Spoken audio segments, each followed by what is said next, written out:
Demikian Allah Subhanahu wa taala menyampaikan di Quran surah kedua itu Al-Baqarah ayat 222 sampai 223. Di situ terkait juga dengan haid juga, wa yas'alunaka 'anil mahid qul huwa adzan fa'tazilun nisaa fil mahid. Nanti keterkaitannya dengan ujungnya terkait dengan taubat dan wudu. Baik, wudu ini seperti disampaikan fungsinya membersihkan hadas kecil yang pertama, dengan yang kedua adalah menjaga nilai-nilai kebaikan sebagai pancaran kemuliaan dari Allah Subhanahu wa taala. Dua hal ini. Jadi yang pertama menjaga membersihkan dari hadas kecil, hadas yang ringan seperti yang saya terangkan kemarin. Yang kedua adalah menjaga nilai-nilai kemuliaan yang diberikan oleh Allah Subhanahu wa taala.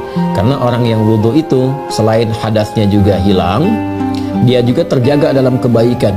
Dari hikmah wudu al-husnu ya wadhiya, seperti yang pernah saya ajarkan. Makanya orang-orang yang biasa berwudu itu biasanya sikapnya terjaga.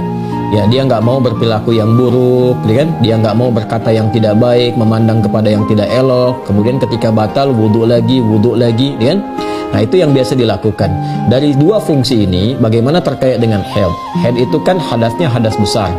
Yang gugur hadasnya itu dengan menggunakan perangkatnya mandi besar. Al-ghuslu itu sama dengan nifas bagi perempuan. Nah, dengan haid itu tidak bisa menghilangkan hadasnya bila kita hanya sekedar berwudu. Ya, jadi kalau wudu orang haid itu hadasnya tetap ada hadas, tetap haid, tidak bisa menghilangkan haidnya.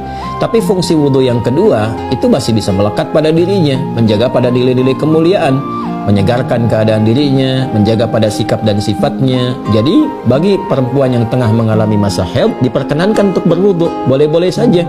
Silahkan, bahkan dianjurkan. Silahkan berwudu. Untuk apa? Untuk menghadirkan fungsi yang kedua, bukan untuk menghilangkan hadas haidnya. Ya, bagi haidnya tetap dia haid, tidak bisa kemudian gugur dengan wudu. Nanti begitu sudah selesai masa haidnya, mandi, tidak dengan berwudu.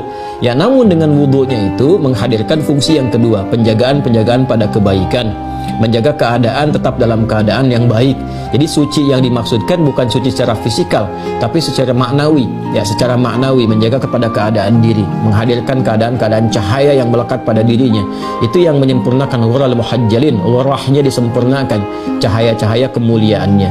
Jadi secara singkat, sangat diperkenankan bagi perempuan yang haid tetap menjaga wudunya, bukan untuk menghilangkan hadas haidnya, tapi untuk menjaga nilai-nilai maknawi pada yang keduanya, yaitu al-husnu wadhiya, menjaga pancaran-pancaran kebaikan yang dijanjikan lewat wudu itu, yaitu ciri hamba yang dicintai oleh Allah. Masya Allah, ya, Anda menghadirkan pertanyaan bagi perempuan haid masih ingin berwudu, karena ada juga orang-orang yang suci yang bahkan tidak terfikir untuk menjaga wudunya. Mudah-mudahan itu tanda kebaikan untuk perempuan-perempuan muslimah-muslimah dan dijaga oleh Allah Subhanahu wa taala.